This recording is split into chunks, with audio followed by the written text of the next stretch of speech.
Welcome to another Wello webinar in the Wello Coping with COVID series, the effects on employee financial and mental wellness. If you do have any questions, please type them into the Q&A box at the bottom of your Zoom window. We'll get to them at the end of the session. During the pandemic, many employees have experienced an increase in stress and anxiety stemming from many factors. 44% of Canadians say that the pandemic has impacted their level of financial stress. Today, we are fortunate to have two experts in the fields of financial and mental wellness. First, speaking on financial wellness, what it is and how it affects employees and businesses, is Vice President of RBC Group Advantage Atlantic, Michelle Creed. Michelle leads a team in Atlantic, Canada that provides financial wellness to businesses that help build employee engagement and support attraction and retention of talent. Michelle is from New Glasgow, Nova Scotia, and began her career with RBC over 20 years ago. She has gained experience through various sales and leadership roles, both in the branch network and national sales office enablement. Michelle's strong acumen in financial planning, most recently leading an investment and retirement planning team prior to her current role, VP Group Advantage. Michelle holds a degree from St. FX University, as well as a personal financial planning designation. We also have registered psychologist Karin Klassen. Karin specializes in the treatment of stress in all of its forms, from life transitions, mood and personality disorders, addictions, and chronic pain, to whatever other emotional dysregulation erupts in the course of a lifespan. Karin integrates evidence-based approaches, including cognitive behavioral therapy, eye movement desensitization reprogramming, and dialectical behavioral therapy to find the best fit for client needs. Karin is at the dissertation stage of a PhD in health psychology. So we will just go through a couple of the learning outcomes for today. Financial wellness, what it is and how you can achieve it, how financial stress impacts other areas of your life, how your employees' financial stress can impact your company, what can you do as an employer, how does stress affect mental wellness, and strategies to manage stress. I will now pass it over to Michelle Creed to touch on financial wellness. Over to you. Thank you so much, Michelle, and thank you for that very warm welcome, and really a pleasure joining you all here this afternoon. So I'm going to spend the next 15 to 20 minutes talking about financial wellness and what it really means when we say financial wellness. So financial wellness is really finding that balance between that healthy state today and also feeling confident in your future and being prepared for your future. It's a state of psychological well-being. It's not the same as being rich or well off. It really is more about that feeling of being in control of your financial circumstances, and as opposed to that feeling of being overwhelmed or stressed. There really is two key areas or elements that you want to focus in on in order to achieve financial wellness. First and foremost, you want to have the knowledge around the reality of your financial circumstances. So understanding what your financial goals are, what your wants are, having a good understanding around your cash flow situation, and then also having a good view around your balance sheet. So how you're managing your debt versus saving for the future. Secondly, it's important to have a financial plan, a plan that's easy to follow and one that you're really confident in. So regardless of the level of financial stress you may feel, it is achievable to get to a place that is more peaceful in regards to your finances. So today we're going to walk through some of the important concepts and unique tools that we believe will help you on your path to financial wellness. Next slide. So money. Money is the most common source of stress for Canadians. If you just want to move ahead there, thank you. Money is, when you think of all the various things that can cause stress in your life, money comes to the top.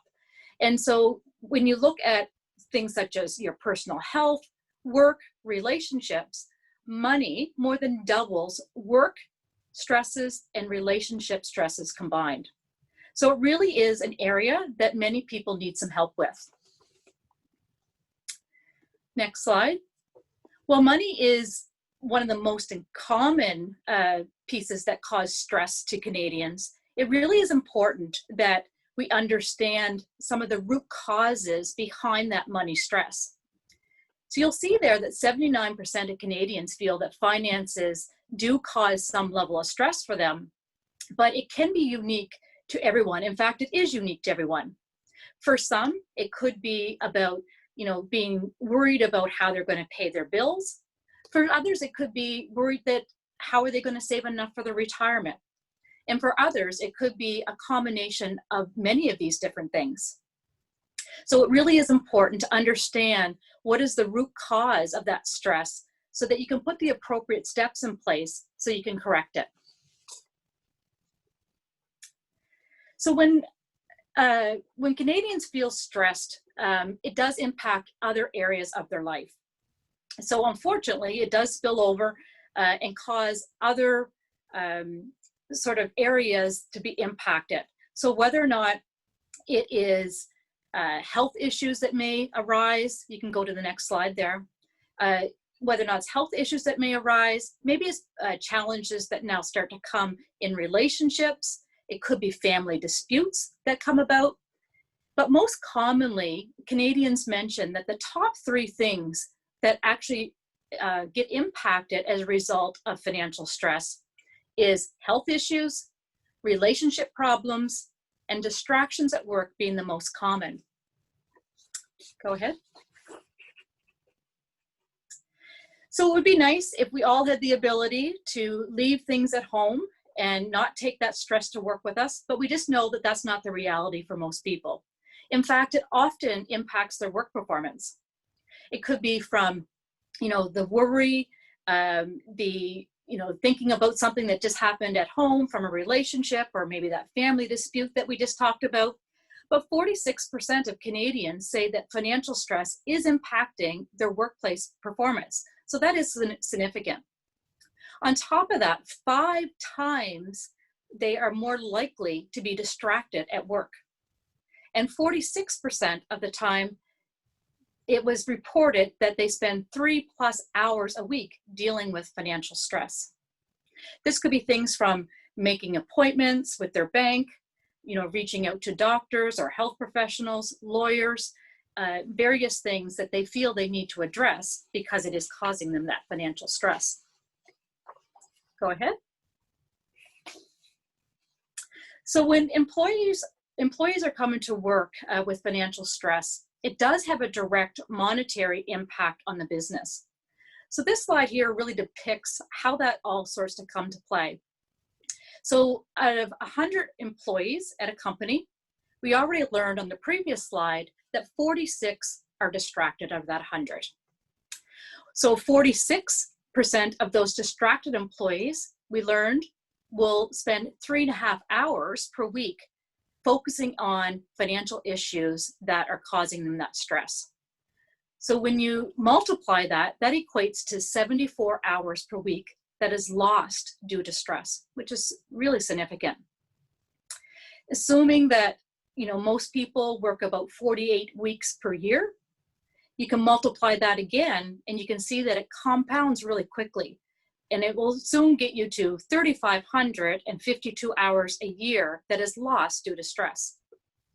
And then, of course, overlay that in terms of what the monetary value to your company is. With the average wage being around $27 an hour, it will work out to be about $96,000 a year. That is the impact to your company. Keep in mind, this does not take into consideration other potential costs or losses to your company, such as the cost of absenteeism of your employees, turnover, for example, or even employees that maybe cannot retire because they're not in the position to be able to retire, or they don't feel that they're in the position to retire. Next slide. So lastly, what we want to talk about is what are some of the things as an employer you can do to help reduce that financial stress of your employees. First and foremost, it really comes down to making sure that you have a financial wellness plan. And there's a couple of tips to consider when putting that plan together. It's really important that you partner with an external education advisor to assess your employee needs and preferences to implement a financial wellness plan. Customize education and support based on the needs of your employees. So really understanding what are the demographics within your company and aligning the resource and the advice and support appropriately to make sure that you're matching up with the needs of your employees. work through the logistics of that plan. So who needs to be involved? When do we need to implement it? What are the pieces that we need to make sure we put together? Do we bring it into the workplace? Do we do one-on-one support for our employees? Do we bring in advice seminars into our workplace? So really understanding and putting together a plan around how to deliver that financial wellness to your employees. Also, you need to make sure that you have strong communications and awareness plan. So many times companies may have wellness programs built within their benefits program, but they're not well communicated and so therefore not well leveraged. So it really is important that you work with your education advisor to make sure that it's well communicated and the employees feel that they know how to access this plan that you put in place for them. Lastly, you want to make sure that you measure the success and obtain regular feedback from your employees. As your employee demographics change, as people transition to various stages of their life, their needs will change. So making sure that you have that regular feedback mechanism so that you can adapt and be agile with your wellness plan as the needs of your employees change is really important. So hopefully I left you with a couple of things to consider. As we mentioned, the fact that financial stress, spills over into so many other areas of your employees' lives and has such direct impact to how they bring themselves to work and how they're able to actually do their jobs. It really is an important area to put some focus on. So now I'd like to turn it over to Karin, and she's going to walk us through some strategies around mental wellness.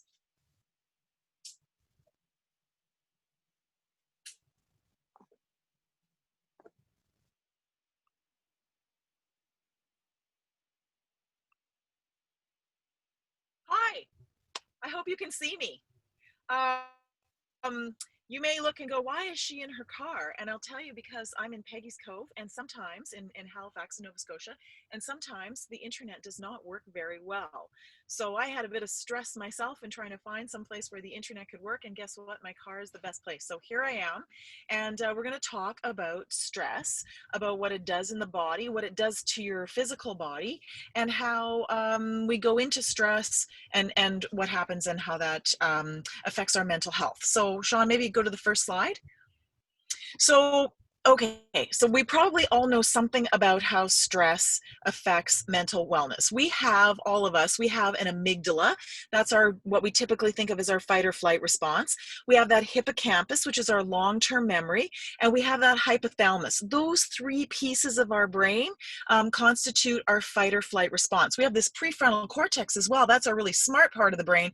But when we go into stress of any kind, it's this little grouping of three little parts of our brain that put us into fight or flight. So what happens is all the sensory information comes into your body, goes up through that spinal cord there that you see, that little yellow thing, goes through that hippocampus of everything that's ever happened to you before. That amygdala decides, am I safe? And if it decides that you're not safe in any way, shape, or form, that you might be stressed, sends a signal to your hypothalamus, and your hypothalamus puts you into fight or flight.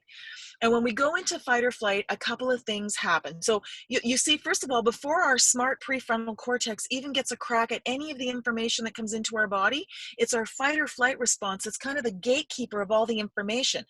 That part of our brain is not very bright. When they find skulls from 10,000 years ago, that fight or flight response is anatomically almost identical, has not changed in like 10,000 years. Meanwhile, that prefrontal cortex has completely changed. We used to have this tiny little prefrontal cortex. Now we have this huge prefrontal cortex. Our world has become complicated, complex, intellectualized, and yet the gatekeeper of all of our sensory information, the very first process that our brain goes through is, am I safe? And it goes through that fight or flight response first. And so understanding how that fight or flight response works can help us identify stress and then, of course, decrease it, because that's the goal. Okay, next slide. Sean, There we go. So when our body goes into stress, we have in our autonomic nervous system, that's our nervous system that just does stuff automatically. It just automatically happens. We have a sympathetic nervous system. That is the part of me that's sympathetic to what's going on. So if there's stressful things going on, that's the sympathetic nervous system that engages. And then the parasympathetic nervous system. So think of parasympathetic as a parachute, the thing that brings you down. So as soon as our fight or flight gets engaged, our sympathetic nervous system gets engaged, and a bunch of things happen in our body. Our heart rate goes up, our temperature goes up. That hypothalamus that thinks we're in fight or flight, it's kind of going, okay, we're physically in danger. I'm going to flood this body with adrenaline and cortisol. Our biochemistry in our body changes when we go into stress. Adrenaline is like high octane jet fuel for your body so that you can, do the 3-minute mile and outrun the buffalo. And cortisol is unmetabolized sugar. So normally we eat food and our pancreas releases just enough insulin to metabolize that sugar. And if we don't have enough sugar, we get hypoglycemic.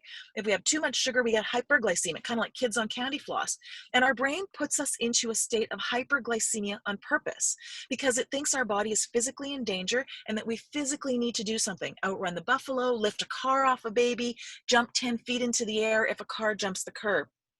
Our brain cannot distinguish between things that are emotionally stressful.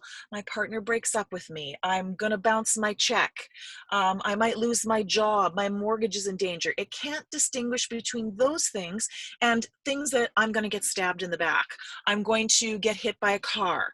Something falling from the sky is going to hit my body and I need to jump out of the way. Our brain only has one mechanism, and so it deals with all things as if it's going to attack our physical body. So it actually creates a physical change in our body, throws cortisol so that we're kind of on hyper alert, hyper intensive, hypersensitive, so that we can, jump 10 feet in the air and outrun the buffaloes. So our body systems in that case are also put into standby mode. So you remember that hypothalamus? That's kind of the third guy up at the top. He's like the operation center of our brain. It's always sitting in the basement of our brain, looking at all the systems and making sure that everything runs in the green zone. So I think of a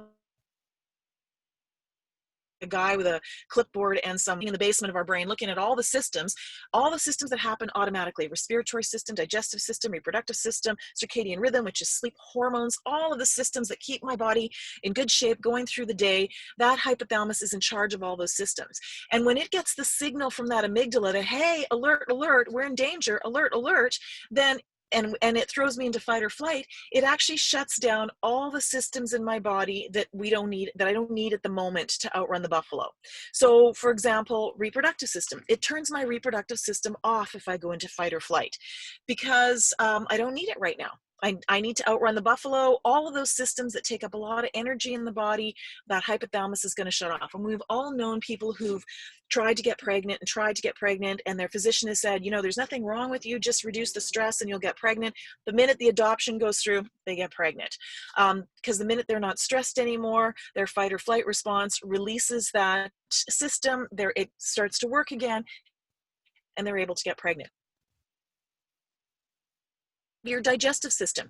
You eat, acids come out, breaks up the food. It's really quite remarkable what happens automatically in your body. Your body releases a whole bunch of goop so that the food and the acids can go through your body without burning holes in your gut. And then you have cilia and bacteria and muscle spasms move that food through your body safely.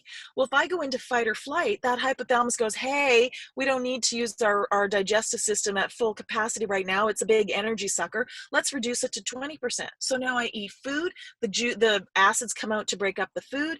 There isn't enough goop produced in my body. The cilia, bacteria, muscle spasms aren't working. Now I'm burning holes in my gut, or I'm getting reflux, or I'm getting diarrhea or constipation. So those systems are really tightly tied to your fight or flight response, stress. And stress, is, by the way, is an on-off switch. It actually, once we're in stress, it's like we're in stress. We used to think that you could be, I'm a little bit in stress, or I'm stressed this much, but actually we now know, because we can see in the brain through all this fMRI data, that stress is an on or off switch. And once we're in stress, we're in stress. We might not feel it until we get really high, because we probably have coping and resiliency skills that help us manage that stress. But and so then when it runs out, then we go from 0 to 100. But in truth, if 5 is neutral and 10 is meltdown, we're in stress at 5.00001. So it's really important to be recognizing these things as they're going on in your body. When we talk about stress killing, we're not talking about the stress itself that kills. We're talking about the fact that, you know, if I'm not digesting my food properly, and there's all sorts of, you know, things going through, burning through my stomach, and, you know, things aren't working properly in any of my systems, then that runs really hard on your body. It's like running a car with no oil. The single most important system in your body in terms of your health is your immune system.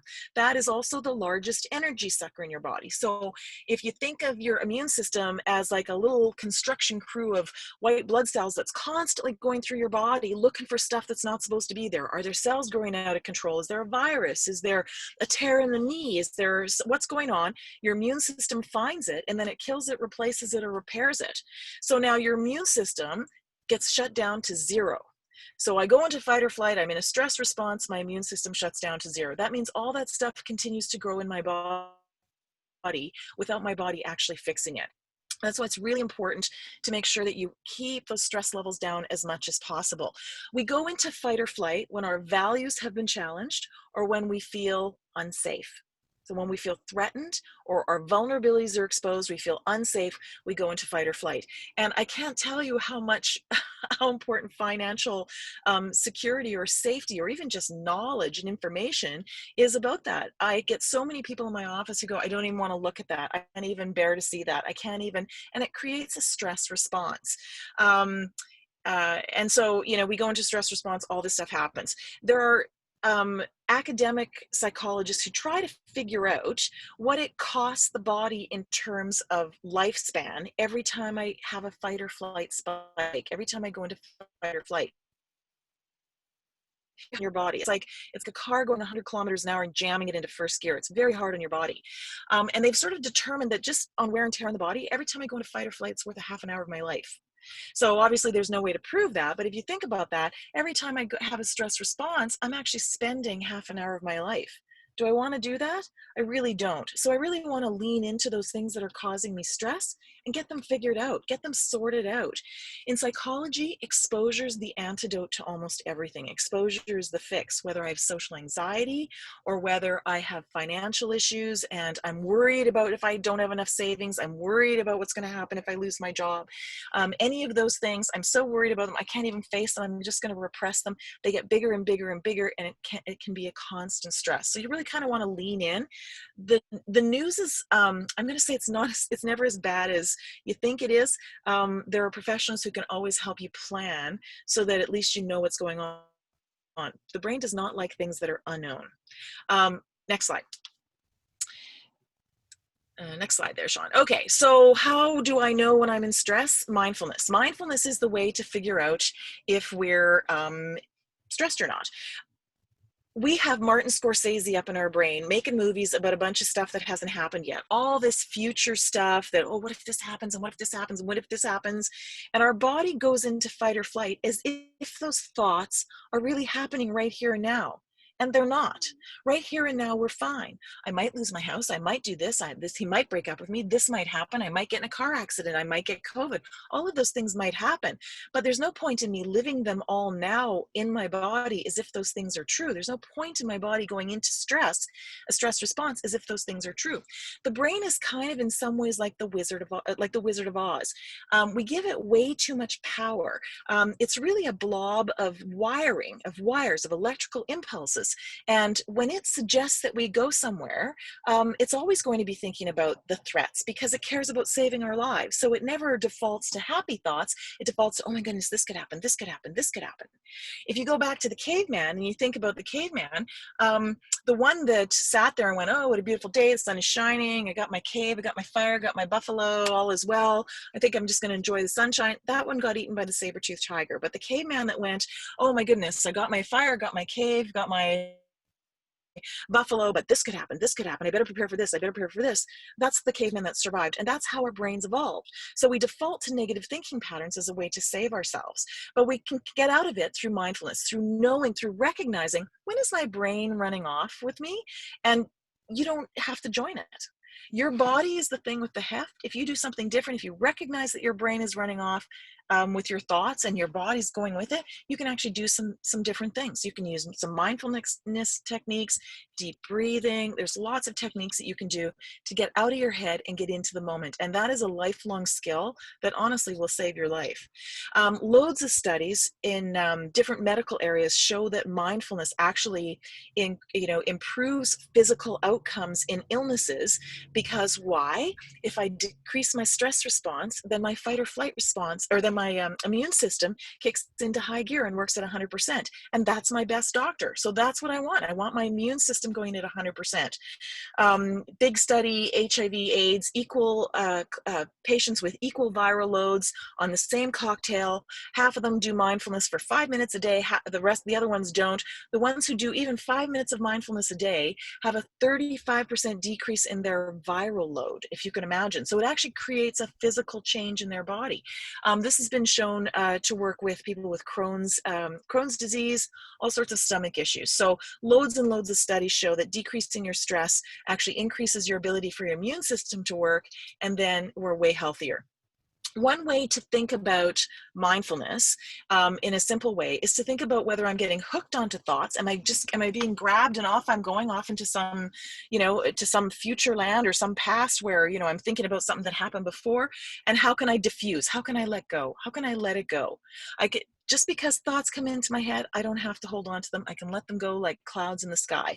This isn't a seminar about mindfulness, but I encourage everybody to go and learn some mindfulness techniques, because honestly, it will save your life. It will make you happier. It will make you healthier. Next slide. Okay, so we know what makes us happy because there's this thing called the Harvard study. So the Harvard study started in, I guess, like the 1960s, and it started at Harvard looking at men.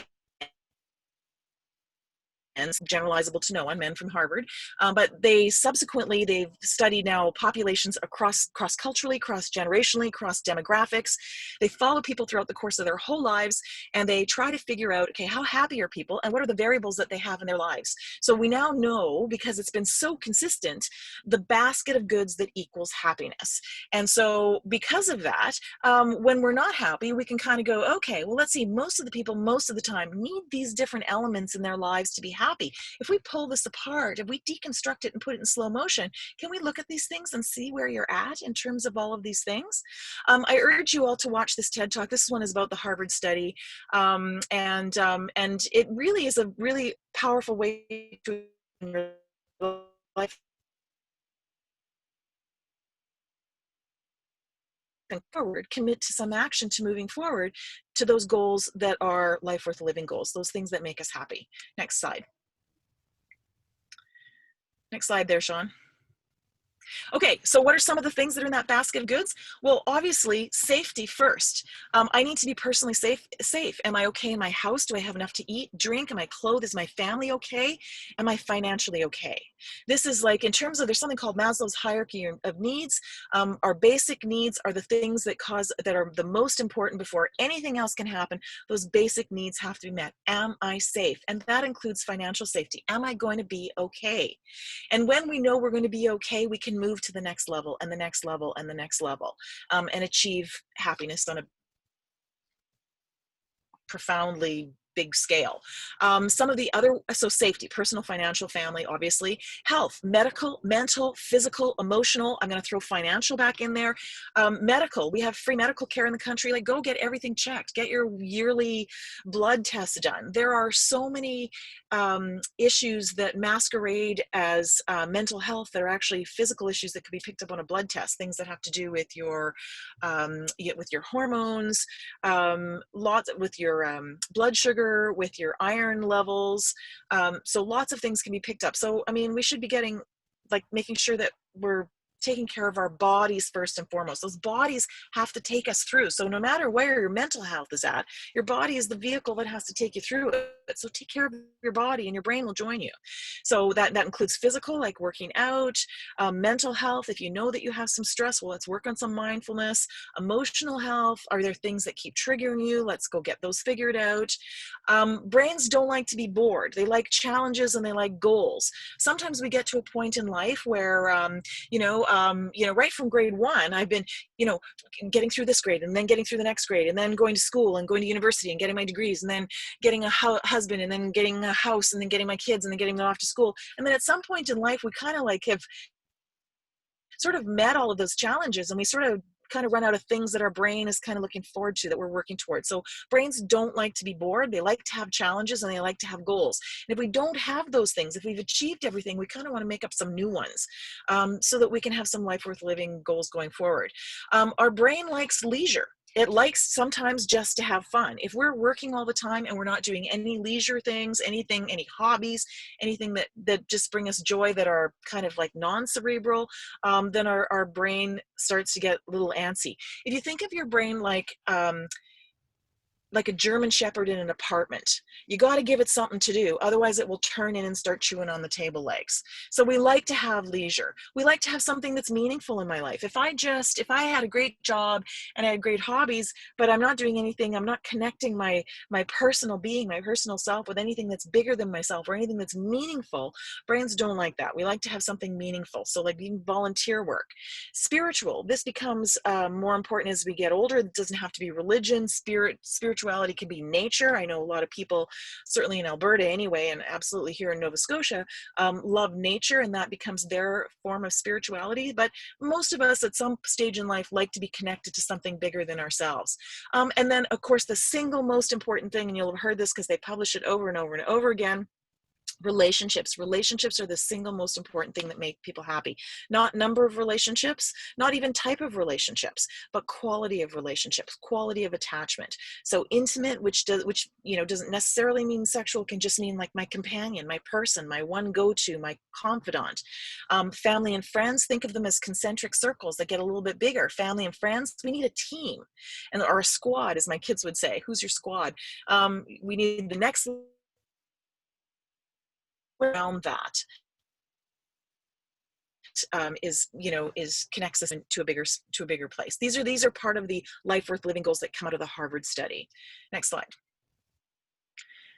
So sometimes if you were coming to see me in the office, I would mind map life worth living goals. I'd throw up balls and sticky notes and big pieces of paper on the wall and write them out, and I'd put your name in the middle of it, and then all of those life worth living goals would come off as little branches, and then we'd look at how we would operationalize all those things. We'd look at every single thing and we'd say, okay, well, let's look at leisure. What are you doing for leisure in your life? Well, nothing. I used to really like going to the mountains, but I haven't been in 5 years. All right, go to the mountains. How do we operationalize that? So we'd actually like pull this thing apart and operationalize it. And I guarantee people they'll do leisure, they'll do relationships, they'll do everything before they hit finances, and finances end up being sometimes the biggest worry that people have. So it's kind of like, Michelle gave you some really great tips on how to just approach it, get it over with, get in there, expose it, dig around, make the plan, get the expertise, and get that life worth living goal off the table so that you can spend some time doing some of the other things. Next slide. Next slide there. Okay, so pickle jar. Okay, so my grandmother used to make pickles like there was a jar shortage. She would jam pickles into that jar, and my kids would make fun of it because they'd roll the jars over, across the floor, and you wouldn't even see so much as an air bubble. Like, she would just jam those pickles in there. And sometimes I think of those life worth living goals as, pickles jammed into this jar, and you'd open that jar and you'd try and pull out a pickle, and like nothing would move. Like, we were so stuck. They were so stuck. And I do think of that as a metaphor sometimes when we get paralyzed and when we get stuck. We don't know what to do next. And sometimes all you had to do was move the smallest pickle and the whole thing would shift.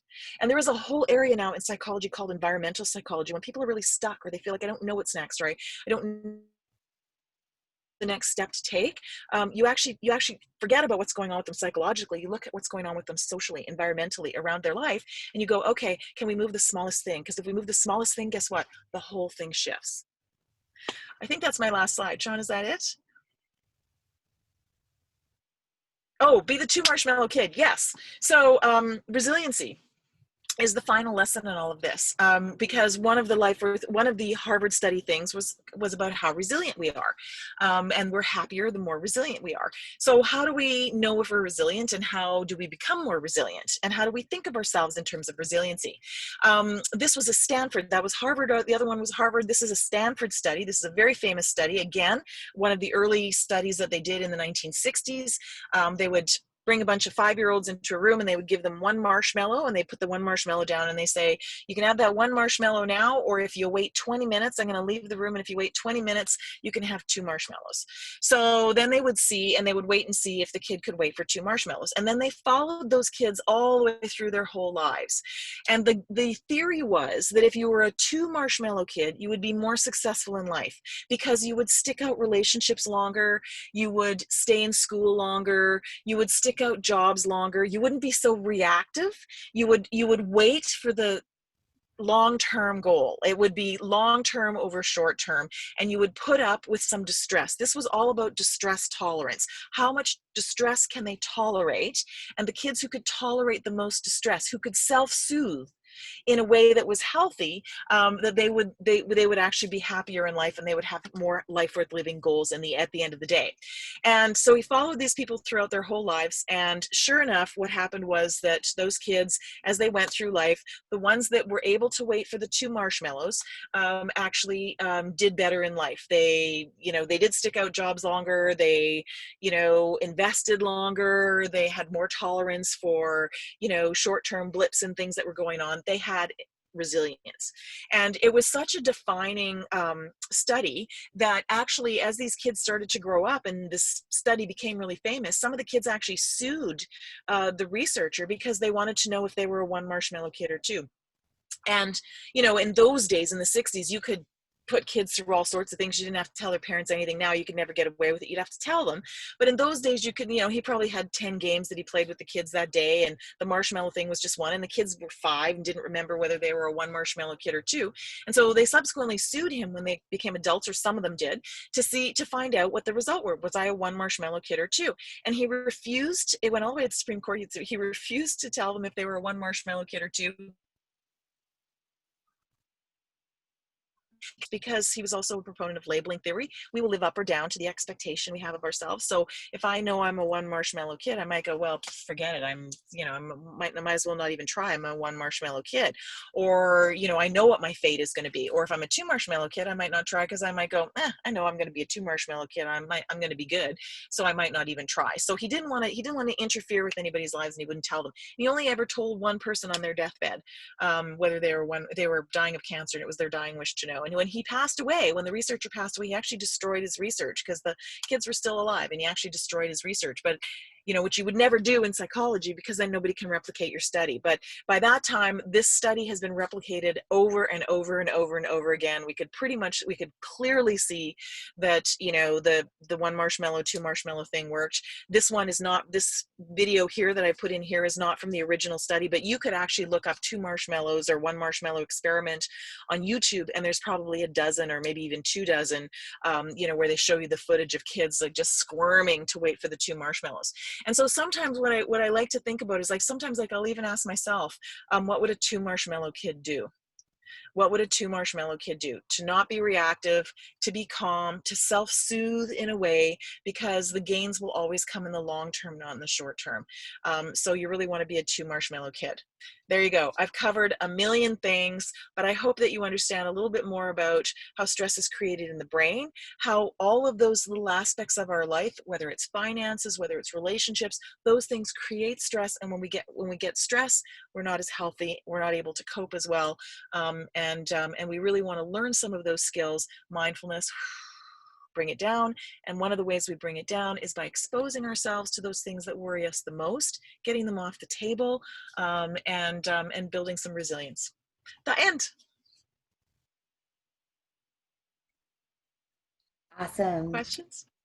Thank you. Thank you both for sharing your expertise. I have to say I'm craving marshmallows now.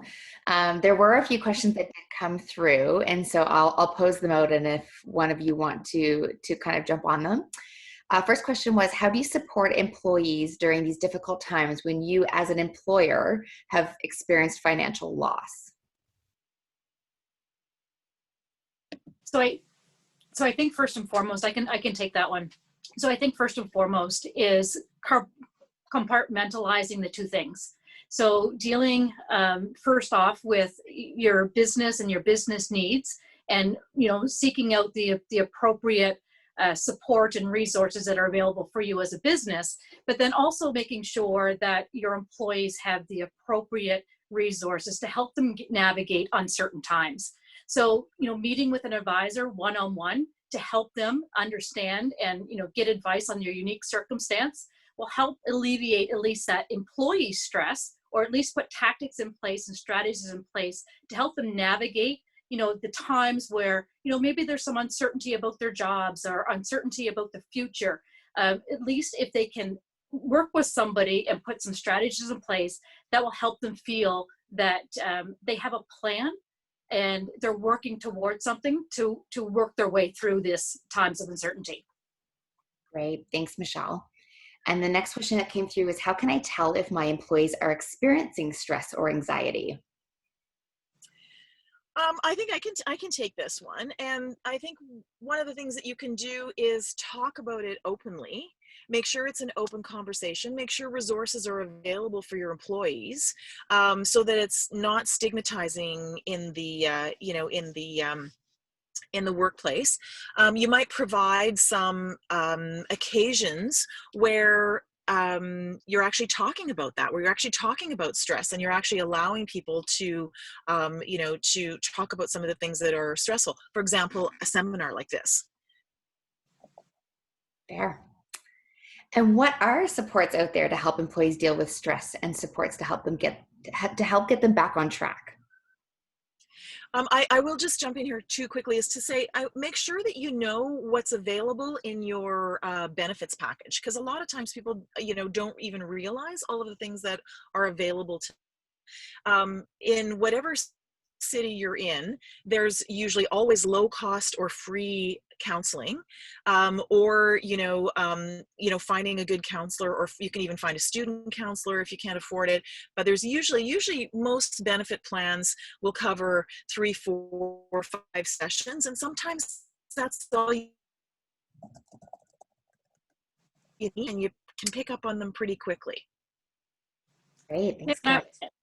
And I would just add to that I think from a financial stress standpoint, various resources are available. So, again, similar to today where this seminar is happening, we could go into the workplace or work with an education advisor and do similar seminars where maybe it's focused on managing debt, focusing in on how to put a financial plan in place.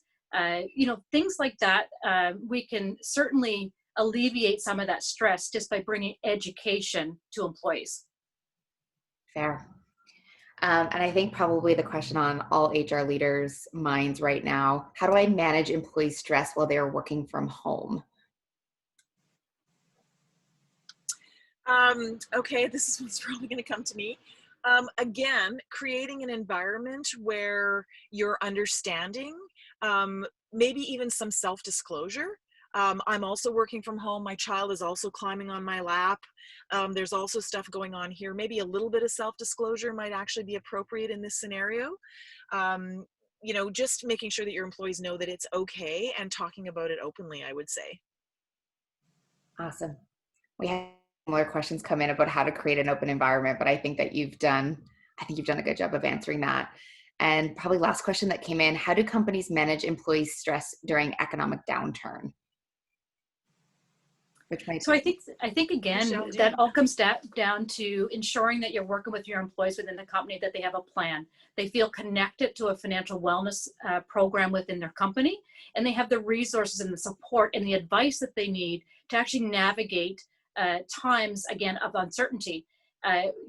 Economic cycles change, and it should be around what are the tools and strategies that you have in place to not only navigate the good times, but the bad times. So it really is about having that longer term, goals in focus and in mind, and then the strategies and the support to be able to achieve it through the longer term. And I would second that with Michelle, and just also, like, secret's bad. brains don't like things that are unknown. So even things that, that may not be pleasant, or that may not be, I mean, it's worse for somebody to worry about being let go than to know that they're going to be let go, in a sense, because they can't really plan for it. Like being as open as possible. I know sometimes I hear from people, I don't want to say this because then it'll become true. But I think what happens when you talk about it is you just actually relieve this, because if you're thinking about it, I guarantee your employees are thinking about it. Everybody's thinking about it. Most people get to the same place most of the time at the same time. So if it's occurring to you, it's occurring to your employees. I would say use your instincts too and say, listen, this is what I'm feeling. You guys must be feeling this too, because you're a barometer for your employees. And so I would say, be as open as you can, trust your own instincts, and then, exposure. How do we bring in some education? How do we lay this open so that we can actually have a discussion about it and come up with some solutions? Because the unknown is worse than, the known, even when it's bad news. Great. Thank you for that. This one probably falls along the same vein. How much communication is too much to keep employees informed but stress-free? Michelle, do you want to take that?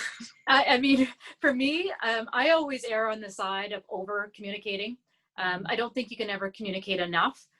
So if you think you said it once or twice, it's probably relevant to say it again, because depending on, the person's attention or, what they're going through, they'll hear things differently at various times. So I think it really is important to over communicate as opposed to erring on the side of less communication.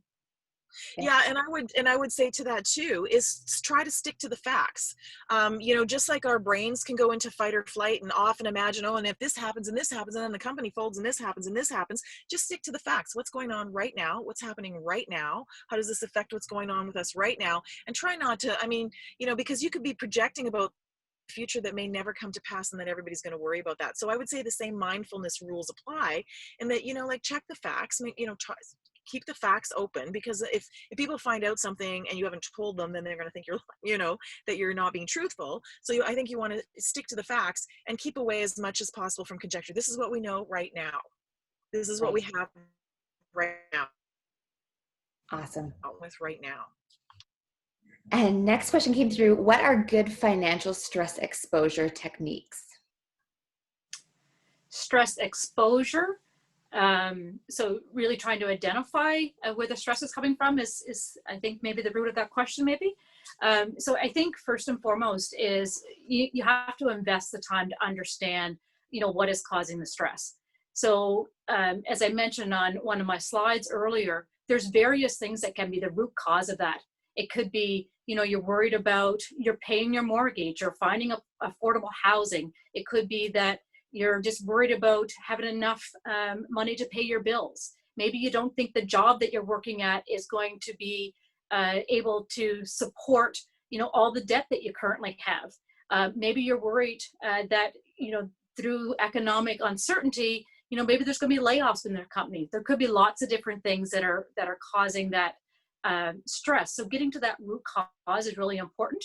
And the way that somebody can do that is sitting down with an advisor and actually working through those various pieces of it and sort of pulling apart somebody's unique circumstances and then putting the puzzle back together with the strategies and the tools to actually help them move through the current circumstances that they're in.